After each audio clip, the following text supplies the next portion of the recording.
Breaking news ఇప్పుడే అందిన తాజా వార్త. కొడాలి నానిపై బగ్గుమంటున్న టిట్కో లబ్ధిదారులు.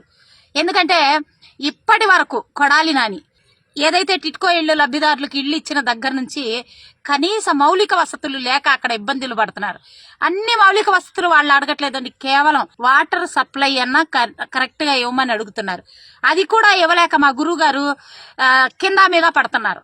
అది కూడా నా వల్ల కాదని చేతులు ఎత్తేస్తే వాళ్ళు తెలుగుదేశానికి సంబంధించిన వెనుగండ్ల రాము గారిని కానీ, ఆ రావి గారిని కానీ, లేకపోతే సిపిఐ పార్టీ వాళ్ళని కానీ, ఇలా కమ్యూనిస్ట్ పార్టీలను కానీ ఆశ్రయించి అడుగుతుంటే అక్కడికి వెళ్ళిన నాయకులతో మాట్లాడుతుంటే వెంటనే మీరు ఎవరికి చెప్పుకుంటారో చెప్పుకోండి, ఇంకా పచ్చిగా చెప్పాలంటే ఏం పిక్కుంటారో పిక్కోండి అని అంటున్నాడు. అక్కడ ఉన్నటువంటి ఫీల్డ్ ఇంజనీర్లే కానీ వీళ్ళంతా కూడా ఒక దౌర్జన్యం చేస్తున్నారు. అక్కడ ఉన్నటువంటి టిట్కో ఇళ్ల లబ్ధిదారుల మీద బెదిరిస్తున్నారు, డైరెక్ట్ గా బెదిరిస్తున్నారు. మేము నీళ్ళు ఇవ్వం, మా వల్ల కాదు అని. ఇలా ఉంటే టిట్కో ఇళ్ల లబ్ధిదారులంతా ఆగ్రహ ఆవేశాలతో ఊగిపోతున్నారు. కొడాలి నాని ఇంటి ముట్టడి ఈ రోజు రేపో ఖాళీ బిందులు తీసుకుని కొడాలి నాని మా గురువు గారి ఇంటి ముట్టడి చేసి వాళ్ళ నిరసన తెలియజెప్పడానికి సిద్ధంగా ఉన్నారు.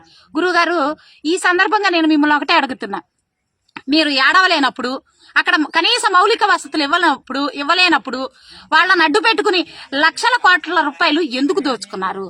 అక్కడికి మీరు మౌలిక వసతులు పూర్తి కానప్పుడు అదే ప్రజల్ని తీసుకువెళ్లి మీరు అక్కడికి రావాలి, రాకపోతే ఇల్లు వేరే వాళ్ళకి ఇచ్చేస్తాను అని ఎందుకు బెదిరించాలి? అలా బెదిరించి ప్రజలు అక్కడ టిట్కో ఇళ్ల దగ్గరికి వచ్చిన తర్వాత నీళ్లు ఇవ్వకుండా వాళ్ళని ఎందుకు టార్చర్ పెట్టాలి? ఇది మా క్వశ్చన్ గురుగారు. అసలు మీకు కాస్తైనా సిగ్గుందా గురుగారు?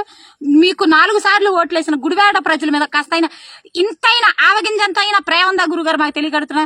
సిగ్గుండాలయ్యా, సిగ్గుండాలి. ప్రజలను దోచుకు తినడం కాదు, ప్రజలకి కనీసం సేవ చేసే లక్షణం నీలో ఆవగింజంత కూడా లేదు. అదేమైందంటే ఎవరి దగ్గరికి వెళ్ళి చెప్పుకుంటారో చెప్పుకోండి అని అడుగుతున్నావు. ఎవరి దగ్గరకో వెళ్ళి చెప్పుకోవాలంటే నువ్వు ఎమ్మెల్యేగా ఎందుకు? ఆ ఎవడో ఒకరిని మేమే చేసుకునేవాళ్ళంగా ఎమ్మెల్యేగా సిగ్గుండాలి. కాబట్టి గురుగారు, మీరు ఇలాగే నిర్లక్ష్యం వహించి మీ చేతగానితనాన్ని ప్రతిరోజు చూపిస్తే ఈ రోజో రేపో టిట్కో ఇళ్ల లబ్ధిదారులంతా కూడా మీ ఇంటి ముట్టడికి ఖాళీ బిందులతో వచ్చి ఇంటి ముట్టడి చేస్తారో లేకపోతే రాస్తారోకో చేస్తారో నీ బుర్ర పేలిపోయే షాకింగ్ న్యూస్ ఇస్తారని తెలియజేస్తూ సెలవు తీసుకుంటాం. మీ అసలేట్ నిర్మల.